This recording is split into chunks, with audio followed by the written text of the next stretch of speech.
Olá, pessoal do sétimo ano. Vamos então agora para a última parte desse módulo, né?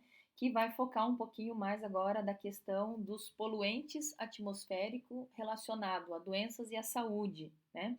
Então, como nós vimos, vários gases poluentes são tóxicos, né? Conforme aquela tabela, e podem causar males à saúde, né, do ser humano e também de outros seres vivos, além de afetar então o ambiente. Grande parte desses gases pode provocar, né, várias coisas, como dores de cabeça, cansaço, vertigens, além de irritação nos olhos, nariz e na garganta. E, em alguns casos, eles podem agravar ainda mais doenças relacionadas ao pulmão, como a asma e as vias nasais, ou seja, o nosso nariz. Então, o sistema respiratório é um dos sistemas mais afetados, né, do nosso corpo, do nosso organismo, em decorrência da poluição atmosférica. Nessa imagem inicial aqui, ó, nós temos, né, o sistema respiratório, né, então mostrando não a função de cada um, mas a localização deles. Então está mais relacionado à anatomia. Cavidade nasal, cavidade oral, né? A faringe, que faz parte ali da onde a gente chama de garganta. Aí nós temos a traqueia, tá?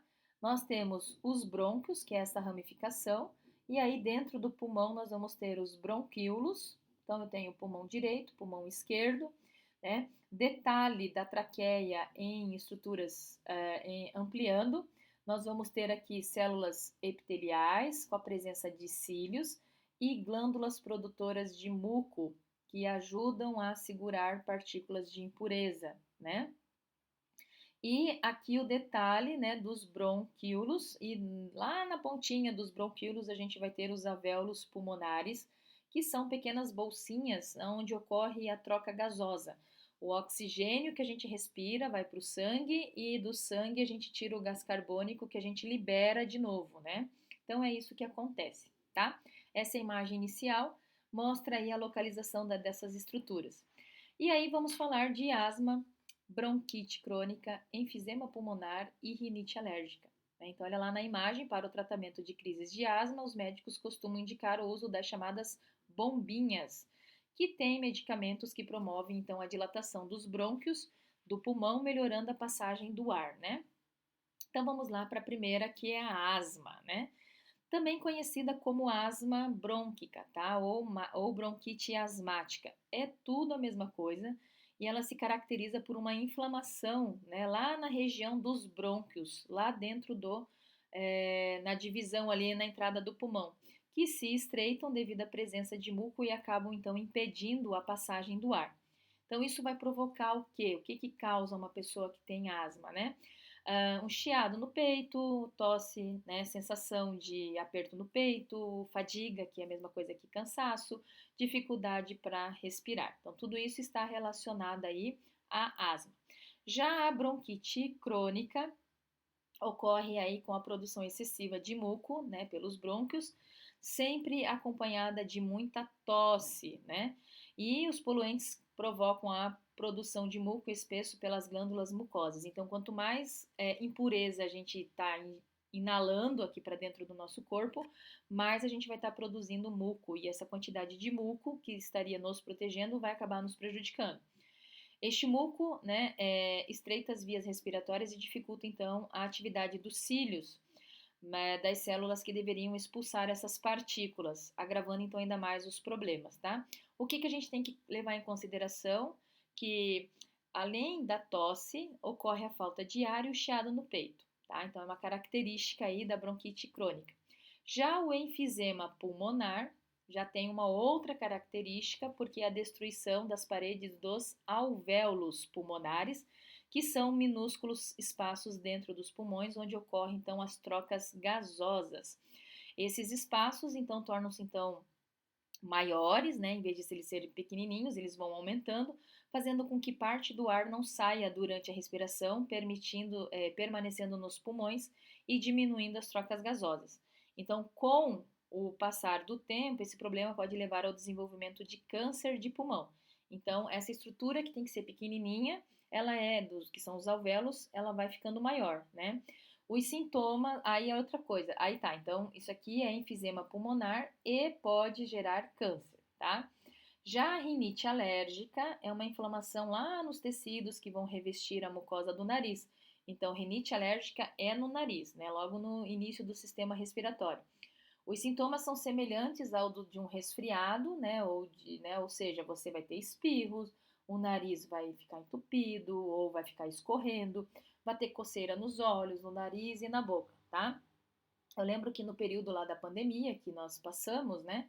Nós tivemos o problema das pessoas que tinham rinite alérgica, né? E a pessoa olhava torto porque a pessoa começava a espirrar, mas não é por causa do Covid em si, mas era por causa da rinite alérgica. Daí, até explicar que aquilo não era Covid, é rinite, que sempre, por exemplo, eu sempre tive uma rinite, né? E aí as pessoas ficavam até meio olhando torto para elas, né? E aí, olha lá, então nós temos aqui um, dois, três, quatro problemas de saúde, né? Então, além da poluição do ar, outros fatores podem desencadear essas doenças. Aí, então, a gente pode levar em consideração que a poeira doméstica, o mofo, grãos de pólen, é, as gripes e os resfriados, ácaros e pelos de animais, né? Estão relacionados aí com a questão desses problemas, né, dessas doenças. O tratamento que deve ser realizado, né, sempre sobre a orientação médica, ocorre de forma variada, porque cada doença tem os seus cuidados, né? E então nós temos que levar em consideração que eles precisam do uso de medicamentos específicos como anti-inflamatórios, mas sempre sobre a orientação médica, né? Medidas preventivas também devem ser tomadas, como evitar os fatores que causam essas crises, tá? E por fim, a gente falou um pouquinho sobre a inversão térmica. Vimos no módulo anterior que o calor do Sol tem uma relação direta com a movimentação do ar e com a formação dos ventos. Em condições normais, o ar quente, que tem densidade menor, tende a subir para as camadas superiores da atmosfera e o ar frio a descer para as camadas inferiores, facilitando a dispersão dos gases tóxicos. Em outras palavras, o ar quente leva os gases tóxicos para as camadas mais altas, melhorando então as condições do ar nas camadas mais baixas. Então, normal é isso aqui: ar quente, ar frio, ar mais frio. Então, o fluxo dos poluentes tende a ser dispersados. Quando a gente tem uma inversão térmica, essas duas camadas próximas à superfície elas invertem. Então, o ar quente vem para a camada intermediária e o ar frio fica aqui. O ar frio tende a ficar mais próximo à superfície, então retém a sujeira, né, os poluentes.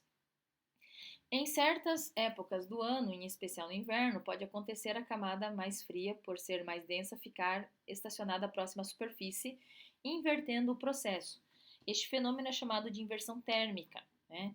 Como o ar mais frio não sobe, não se formam os ventos e o ar fica então parado mais próximo do solo, o que vai dificultar a dispersão dos gases tóxicos.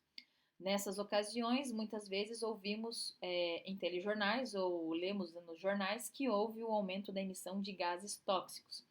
Mas lembre-se de que se trata, na verdade, de um fenômeno climático sem influência da ação humana. Portanto, geralmente não ocorre aumentando a emissão dos gases tóxicos, mas sim uma maior concentração deles, né? O resultado final, no entanto, é ruim para a nossa saúde, sendo as doenças pulmonares bastante comum nessa situação. Então, inversão térmica é mais um evento climático, mas que contribui para problemas relacionados ao sistema respiratório devido à quantidade desses poluentes. Perfeito? Pessoal, o que eu queria falar com vocês era isto e eu aguardo vocês então numa próxima oportunidade. Tchau, tchau!